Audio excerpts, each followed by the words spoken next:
Pak RT? Tidak. Nggak pernah sama sekali? Tidak pernah. Sekalipun nggak pernah? Tidak. Saya, Pak. Betul. Lumayan untuk melindungi seseorang atau mendapat bayaran dari seseorang untuk mengabulkan kasus itu sudah sebenarnya sebuah permainan yang jahat. Nah, saya cenderung ini lebih dari unprofesional. Ya, ada permainan. Yang dua orang yang buron ini kok sekarang dibilang dulu salah sebut. Mana ada orang sudah nyelidikin apa kok salah sebut ketika begitu profesional harusnya tiba-tiba alasannya salah sebut. Salah sebut. Sehingga lalu dianggap tidak ada, hanya satu, hanya Peggy itu pun diragukan. Ini tingkat polisinya nih ya, bukan soal jadi kejahatan. Kalau memang ada perkembangan, ada bukti-bukti baru kan ada namanya peninjauan kembali. Silakan saja ditempuh. Selama ini sejauh ini kan sudah ada putusan-putusan yang berkekuatan hukum. Kalau itu belum dirubah, belum ada nomor juga yang diajukan untuk merubahnya, maka itulah yang harus kita pedomani. Jangan ya persoalan hukum itu tidur di rumah Pak RT bilangnya nggak ada orang di situ tuh kamu tidak tidur di rumah Pak RT. Pak RT-nya aja tuh nggak nguci apa nggak nguci kontrakan.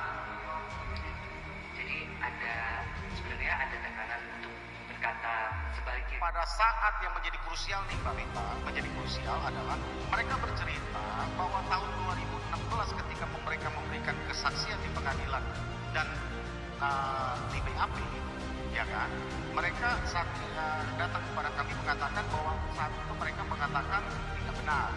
Dan saat ini setelah mereka melihat rekan-rekan mereka 5 terpidana yang dihukum seumur hidup, gitu kan, mereka tergerak dan merasa bersalah, ingin memperbaiki, ya kan. Kami tanya apa sebenarnya yang mereka persoalkan. Mereka mempersoalkannya karena gini, Mbak Rita, bahwa saat pengakuan pertama mereka mengaku di dalam BAP dan di dalam kesaksian mereka bahwa mereka 7 Agustus 2016 tidak ada di rumah RT.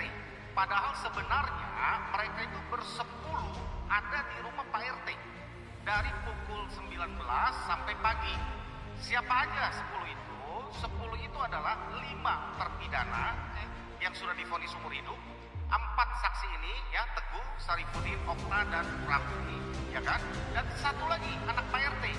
Ya, jadi terkait dengan masa penahanan pun kami sudah mengajukan ya ke pihak kejaksaan maupun pengadilan, kami sudah tembuskan juga, dan sejauh ini sebagaimana yang teman-teman ketahui ya bahwa kami masih melakukan penahanan terhadap tersangka PS, dan saat ini juga masih berlangsung ya, pemeriksaan tambahan terhadap tersangka PS. Nanti kita tunggu hasilnya seperti apa, kita sama-sama mengikuti, dan mohon doanya semoga kasus ini dapat cepat selesai.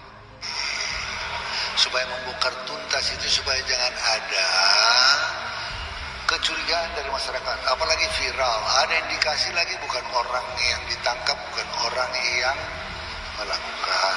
Ada kesalahan SOP dalam pemeriksaan.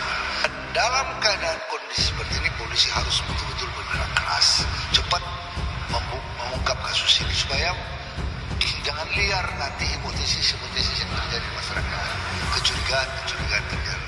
Ayah Eki Ibtu Rudiana diperiksa Polda Jabar soal kasus Vina Cirebon. Kombes Jules Abraham jujur bilang ada pihak yang membantu.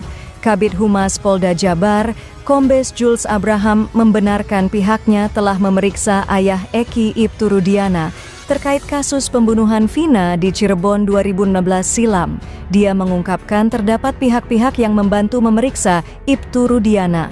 Adapun dia menyampaikan pihak-pihak terkait tersebut ialah asistensi dari Propam Polri hingga di luar kepolisian. Jadi sejauh ini sudah dilakukan pemeriksaan dan tim yang kemarin datang, khususnya mengasistensi kami juga tentunya mengambil keterangan dari yang bersangkutan Ibtu Rudiana, kata Kombes Jules Abraham di Polda Jabar. Meski demikian, dia mengaku Polda Jabar belum mendapat hasil pemeriksaan terhadap Ibtu Rudiana.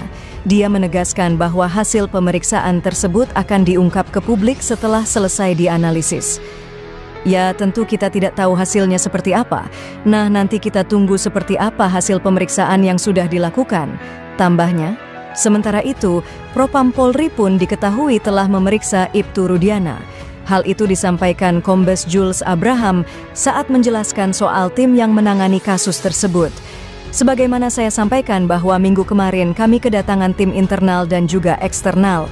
Eksternal dari Kompolnas dan Komnas HAM di luar institusi Polri, ujar Kabid Humas Polda Jabar Kombes Jules Abraham Abbas saat konferensi pers di Mapolda Jabar.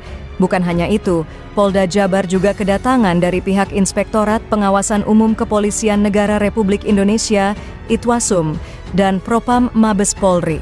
Namun, di dalam internal Polri, kami juga kedatangan tim dari Propam Mabes Polri dari Itwasumya maupun Mabes Polri, katanya.